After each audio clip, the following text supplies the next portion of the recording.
अध्याय 17 में हम सभी पढ़ेंगे। इसमें दिया है रामू काका की दुकान। तो इस चैप्टर में हम सभी पढ़ते हैं कि इस चैप्टर से संबंधित कौन सी ऐसी बातें हैं। मैं रामू काका की दुकान के बगल से रोज़ स्कूल जाती हूँ। उनकी दुकान में कई लोग सुबह से काम करते नज़र आते हैं। अकरम भाई, नवीन भाई, आलम और अली दादा। एक दिन स्कूल से लौटते समय सुखदा रामू काका से बिना पूछे ही दौड़कर दुकान में घुस गई। कितना कुछ हो रहा था दुकान में। दो लोग एक औजार को पकड़कर लकड़ी का पटिया छिल रहे थे। अकरम भाई तो लकड़ी के पटिए काटकर और उन्हें जोड़कर कुर्सी बनाने में लगे थे। अब यहाँ पे प्रश्न दिया है कि रामू काका की दुकान में क्या काम हो रहा था। अपने गांव या शहर में भी कई प्रकार की दुकानें होगी। आपने कौन सी चीज़ों की दुकानें देखी हैं?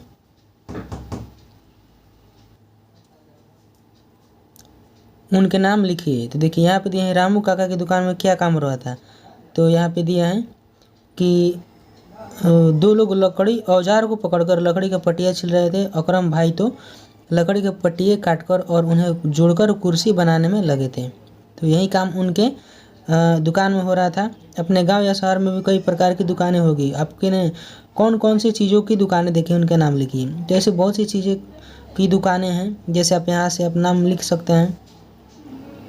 कपड़े की दुकान चाहिए, फर्नीचर की दुकान हो गया, या और भी बहुत सी दुकानें हैं। तो आगे देखते हैं। आलम और अली दादा पट्टियों में सुंदर नक्काशी कर रहे थे।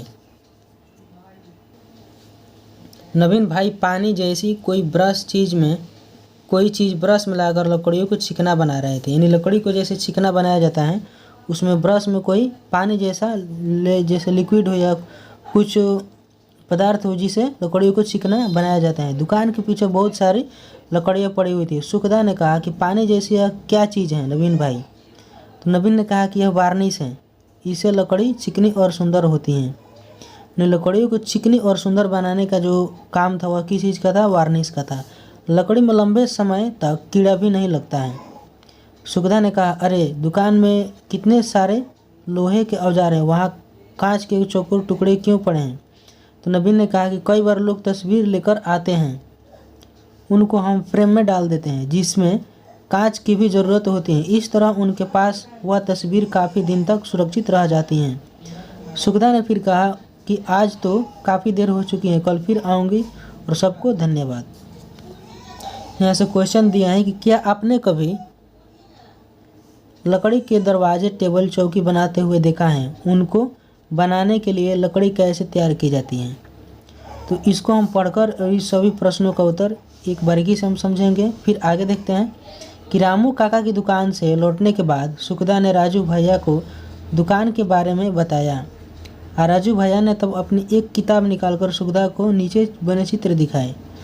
इसमें फर्नीचर से संबंधित सब सामान दिया गया है। जैसे ये रंदा है, लकड़ी को उसको साफ यानी फ्रेश करने में काम आते हैं, यानी उसको छील कर और सही आकार में लाने का काम किया जाता है। आरी जैसे इसको काटा जाता है। जैसे यहाँ पे पाना दिया है, किसी चीज़ को उसको टाइट वाइट करने के लिए जैसे पेचकस दिया है।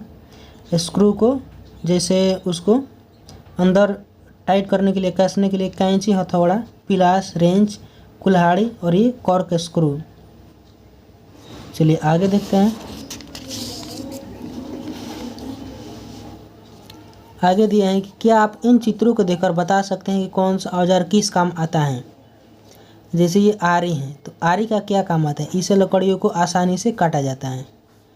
हथौड़ा, यह लकड़ी में कील ठोकने का काम आता है। जैसे ये रंदा हो गया, तो इसे लकड़ियों को छीलकर चिकना और सही आकार में लाया जाता है। ठीक है, आगे दिया है। अगले दिन सुखदा फिर रामू काका की दुकान पर थी। सुखदा ने कहा कि रामू काका, आप अपनी दुकान के लिए औजार, ब्रूस, वार्निश और दूसरी चीज़ें कहाँ से लाते हैं? तो रामू काका ने कहा कि बेटा, कई बार तो इसके लिए मैं खुद शहर जाता हूँ और वहीं से खरीद लाता हूँ। कई बार शहर से कोई आते समय अपने साथ ले आता है। कभी शहर के दुकान वाले खुद भी भेज देते हैं। गांव के लुहार के पास भी कई औजार बन जाते हैं। रंग और वार्निश कभी हमारे गांव के जोसेफ की दुकान पर भी मिल जाता है। सुखदा ने कहा कि लकड़ी कहाँ से मिलती है? क्या आप इतने पेड़ काट देते हैं? तो रामू काका ने कहा, मैं तो नहीं काटता, पर लकड़ी बेचने वाले व्यापारी अपने कामगारों से पेड़ कटवाते हैं, हम उनसे लकड़ी खरीदते हैं। अपने दोस्तों के साथ चर्चा करके लिखिए। जैसे यहाँ 2 प्रश्न दिए हैं कि पेड़ काटना ठीक है, लकड़ी नहीं हो तो रामू काका और उनके दुकान के लोग क्या करेंगे। फिर आगे इसमें दिया है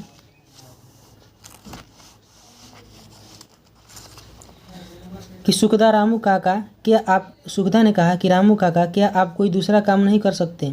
तो रामू काका ने कहा कि नहीं बेटा, इस काम को मैंने बचपन से अपने बाबा दादा परदादा को करते देखा और उनसे सीखा है। हाँ, मेरा बेटा राकेश पढ़ने के लिए शहर गया है, शायद वह यह काम न करे। कल मुझे भी शहर जाना है, वहाँ के एक बड़े दुकान में मेरी दुकान के कई सामान बिकने वाले हैं। यह काम नहीं करूँगा तो कमाई कैसे होगी। यही तो मेरा व्यवसाय है, अपना घर मैं इसी से चलाता हूँ। फिर यहाँ प्रश्न है कि रामू काका के बाद दुकान का काम कैसे चलेगा, सोचकर लिखिए। रामू काका शहर क्यों जाते हैं, कि रामू काका कोई दूसरा काम करना चाहिए। फिर आगे दिया है कि सुखदा ने कहा कि रामू काका हमारे गांव में लोग भी तो अपनी दुकान का सामान खरीदते हैं, तो शहर क्यों जाते हैं। तो रामू काका ने कहा कि शहर में अच्छे दाम मिलते हैं और सामान भी ज़्यादा बिकता है, इसलिए जाना पड़ता है। इसके बाद यहाँ परियोजना कार्य दिया है, तो चलिए क्वेश्चन यहाँ से हम समझते हैं। फर्स्ट क्वेश्चन दिया है कि रामू काका की दुकान में क्या काम हो रहा था।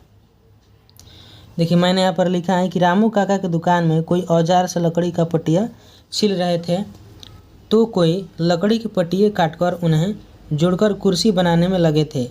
रामू काका के दुकान में एक से एक फर्नीचर का काम हो रहा था। फिर आगे सवाल दिया है कि क्या आपने कभी लकड़ी के दरवाजे, टेबल, चौकी बनते हुए देखा है। उनको बनाने के लिए लकड़ी कैसे तैयार की जाती है। इसका आंसर लिखे हैं कि इन सभी चीज़ों को बनाने के लिए पहले लकड़ी को घिसकर चिकना एवं सुंदर बनाया जाता है तथा लकड़ियों को चिकना और लंबे तक रखने के लिए लंबे समय तक, यहाँ लिख देंगे, लंबे समय तक रखने के लिए उसको ब्रश से वर्निश करते हैं और फिर जैसा वस्तु बनाना होता है वैसा ही लकड़ियों का आकार दिया जाता है। ठीक है। प्रश्न 3 में दिया है क्या पेड़ काटना ठीक है। तो इसका आंसर हम लिखे हैं कि नहीं, पेड़ काटना ठीक नहीं है।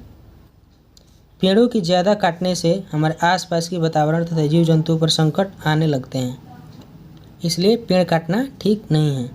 4 नंबर प्रश्न दिया है कि लकड़ी नहीं हो तो रामू काका और उनके दुकान के लोग क्या करेंगे। तो इसका आंसर लिखे हैं कि लकड़ी न हो तो रामू काका और उनके दुकान के लोग खाली बैठेंगे या फिर उसे संबंधित कोई और काम भी करेंगे। चलिए 5 नंबर में सवाल दिया है कि रामू काका के बाद दुकान का काम कैसे चलेगा, सोचकर लिखें। तो इसका सही आंसर है कि रामू काका के बाद दुकान का काम उनका कोई और बेटा संभालता है या फिर उसी कारीगरों में से किसी एक को दुकान चलाने के लिए दे देते। 6 नंबर सवाल दिया है कि रामू काका शहर क्यों जाते हैं। तो इसका आंसर है कि रामू काका अपने सामान को अच्छी मूल्य पर बेचने के लिए बाज़ार जाते हैं। ठीक है, इसी कारण वे बाज़ार जाते थे कि जो हमारा सामान है वो बाज़ार में उचित मूल्य पर यानी अच्छे दाम पर बिक सके। ठीक है। 7 नंबर सवाल दिया है कि रामू काका को कोई दूसरा काम करना चाहिए। देखिए इसका आंसर हम लिखे हैं कि रामू काका जिस वर्ण जाति में आते हैं, जिस जाति में आते हैं उसी काम को करना उन्होंने पसंद किया, जबकि बचपन से उन्होंने किसी दूसरे काम को किए होते तो वे इस कार्य से वंचित भी रह जाते, यानी जो उनके फर्नीचर का जो काम है उस काम से वंचित रह जाते। इसलिए हर कोई प्रत्येक कार्य को करने के लिए उन्हें बचपन से ही अभ्यास कराया जाता है और अंत में वह उसी काम में निपुण होता है। तो रामू काका जो थे वो बचपन से अपनी ही वर्ण जाति में उसे फर्नीचर का काम करने को सिखाया गया था, इसलिए उसे बाद में उसे वही काम करना पसंद किया। ठीक है।